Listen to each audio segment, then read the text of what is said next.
Well, this will be a really fun conversation. So many cool things that you and your team have worked on with Deadmau5 and your company 720, now 1440. There's just a lot of cool things that you have experimented on. I remember meeting last year before NFT.NYC and just being inspired by some of the creative efforts that you and your team were putting forth. But not everybody knows who you are or what the different portfolio of companies that are around all that Deadmau5 does in the NFT space. So please introduce yourself and say hello to everybody, and we'll jump into a conversation. Sure. Hi, my name is Chloe Janicki. I am head of Web3 for 720 and Deadmau5 and now 1440. Which is a very exciting time. So basically all that entails Web3, like blockchain, NFTs, music and Web3, all that good stuff. I lead the strategy on it, and I also do project execution and partnerships. Yeah.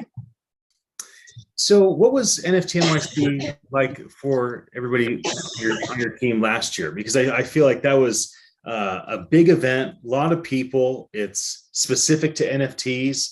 And then I'm kind of wondering, what was that experience like, and what are you hoping happens this year for the team?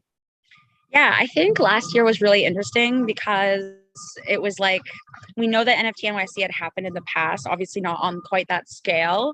And it kind of felt like, even though it was like the third or fourth year that it had happened, it was really like the first year that it had happened. And everyone was kind of coming together in a way that was like, hey, we all know each other online by our pseudonyms. And now we're all best friends going for lunch or dinner or tagging along to satellite events or what have you. So it kind of just felt like almost like this like reuniting of long lost friends, which is like weird because obviously it was very, very new as of last year. So it just, yeah, it was a great vibe. It felt really much more like a social thing than like a really like educational conference style thing. And it was really nice, I think, for everyone to come together. Obviously did learn a lot, got to experience a lot of artists really came correct with their activations and satellite events, same with the platforms. It was great to sit in and listen to a couple of conference panels, and then I actually spoke on a conference panel myself and made some great friends with my co-panelists. So yeah, all in all, like those 4 or 5 days last year were really something else. And I think this year, the main thing looking forward is just, having a good time again, meeting more and more people. And then I think really just seeing kind of what level all of these brands and platforms that had a presence there last year take it to this year. And, seeing the tech evolve almost as quickly as the ecosystem is evolving. So, yeah. Well, this year you'll be speaking about music and entertainment brands in Web3. And so obviously there's the community, there's the creator, and there's the corporations that are built around the creator to support the community. And so maybe you have a bit of a more holistic perspective because of your position in, being part of a company that supports a creator and has built out a community and invited a community from traditional spaces into places like the metaverse and into places like NFT engagement. So maybe you could share a bit about what you hope to share with us at the event on that topic. Totally. Yeah. So I think, again, like a lot of the big actors last year, not just at NFT.NYC, but just in the year of 2021 or the year of the crypto boom, if you will, I think what we saw was a lot of either already popular celebrities or artists kind of, taking that first leap and kind of being like, hey, this is a thing, we're validating it, come join us. And then we also saw on the flip side of that, a lot of like really young artists in the sense of not actually their age, but like their, career age, really kind of just step up and say, you know what, we're going to do this thing as well, and we're going to build this community around it. And they kind of became leaders in their own right. And so now I think there's this huge opportunity for kind of all of those, like, I don't want to say like middle tiered artists, but it kind of is, like the B-C level artists and celebrities to come in and either champion something more like on an independent level, or join pre-existing communities and supporting their initiatives and DAOs and what have you. So it's kind of nice because it seems like there is options for a lot of creators now to be able to kind of put their foot in the door and say, hey, I'm participating in crypto, without them having to like put their IP or put their music or put their art on the line or at the forefront of it, or feel like they're taking a massive risk. So,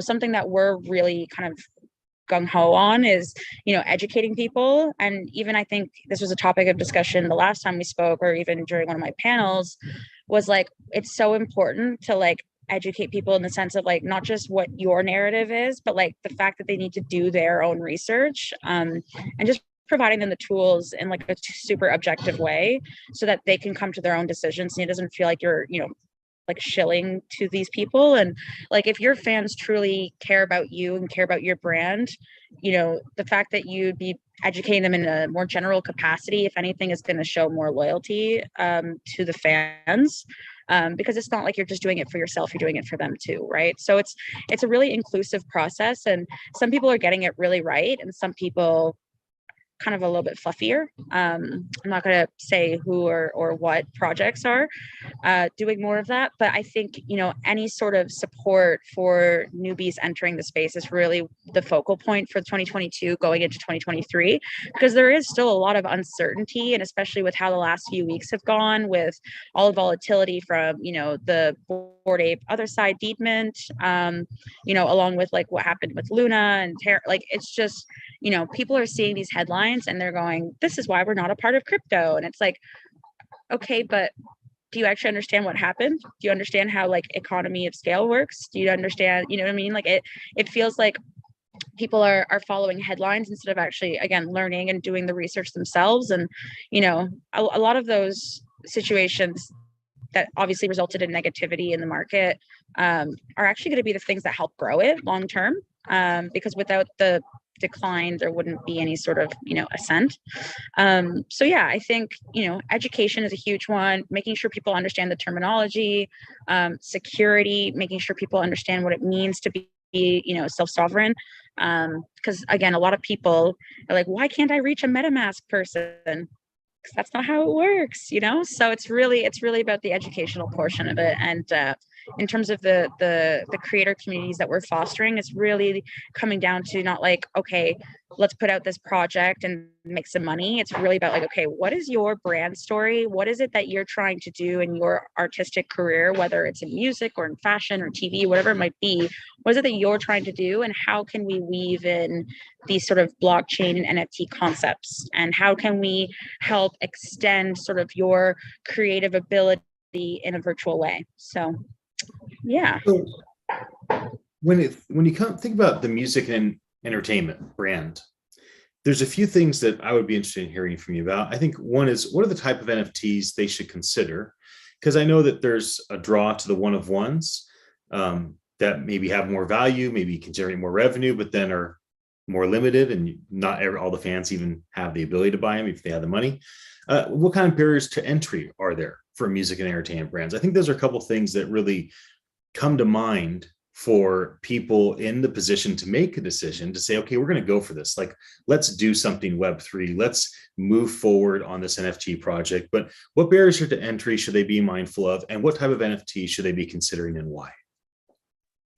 Totally. So, I mean, obviously the biggest thing with the NFT market in 2021, let's say, was, the fact that not everyone has that sort of liquidity to go and drop millions of dollars on a JPEG, because at the end of the day, that's what the newer sort of entrants to the market are seeing it as, is they don't get that community aspect. They don't get the thrill of purchasing something on the blockchain, because it's not like they can see the real practicality in it.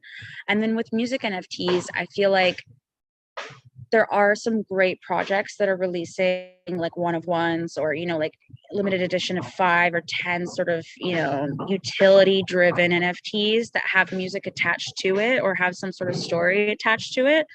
But it's, again, still really unattainable for someone that's coming into the market with maybe $100-$200 in liquidity to spend.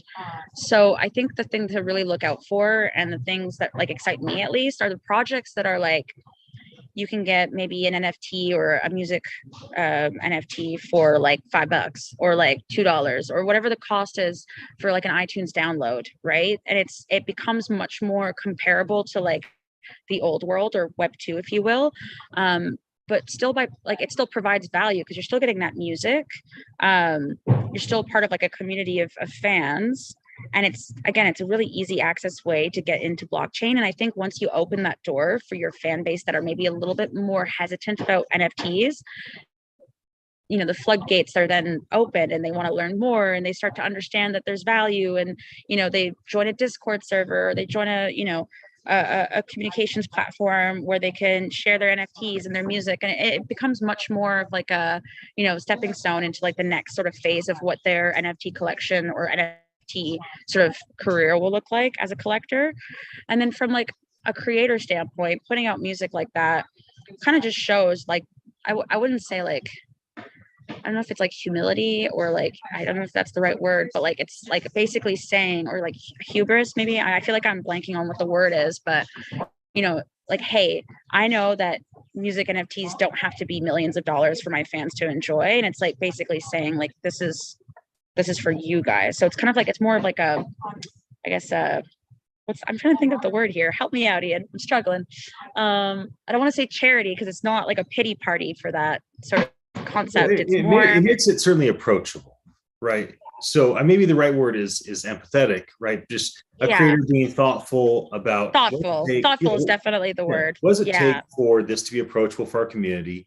How can I be thoughtful of like what they're going through, and the fact that they love what I create, which is amazing, and they want their own part of it, which is an honor. And so if I make everything unreachable or so limited in quantity that only those that are quick, right? So I think that is a good thing.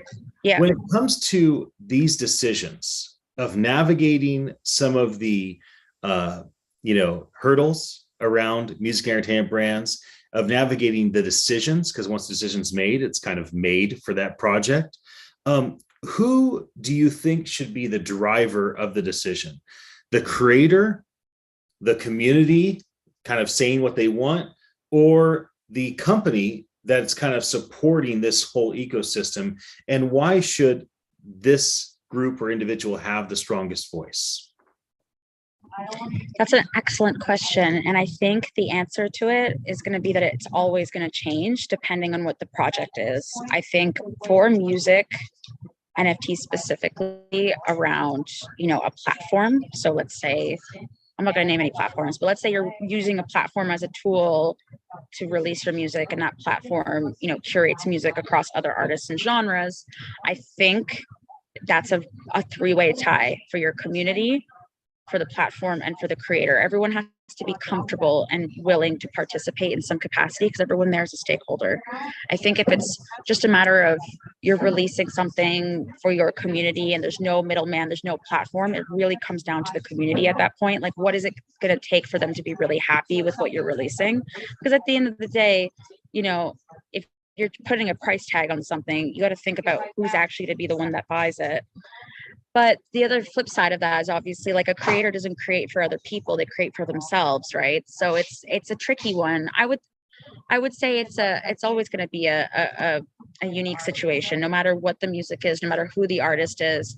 I think also that the market temperament will also come into play. A lot of projects that I'm currently working on, I'm basically telling the clients like, we're not deciding the price until like 2 or 3 days before, because you don't know what's going to happen, and you don't want to set a price that's really unattainable for a really volatile market. You don't want to not sell out of a drop. I think the concept of selling out, or at least the illusion of that perceived value of selling out, is so much more important to, I guess, like younger or even, older artists in their career. They don't want to just have all these assets sitting there and everyone's kind of like, well, not really interested, or, there's no desire to purchase. It's like supply and demand logistics, right? So I don't know if that answers your question. I feel like I kind of went on a couple little tangents there, but I don't know that I was looking for a specific answer. I think I'm just inviting you to speak to the process for others that look at 720, 14forty, deadmau5 as a creator and everything involved, that look at this team as an example, right? And trying to kind of think, well, what are they thinking about? What is their perspective? Because you've made decisions that maybe in retrospect, you think like, maybe we should have made this slightly different decision, but it doesn't really matter. What matters is that you've done it. Now you serve the community well and making great decisions moving forward. Well, I could talk with you on and on and on, but I want to be thoughtful of time. Anybody that's watching us have this conversation, thank you for your attention. It will be great to have you come and speak on a panel. I imagine that you're the type of person to be grabbed to every single type of party, every event going on. Everybody's going to want you and your team to be a part of it. And so we're thankful for the energy that you bring and for the great example that you already have created in the industry. So it was fun to spend time reconnecting with you today. Yeah, and you. And we'll probably do this again next year, and I can't wait. We probably will.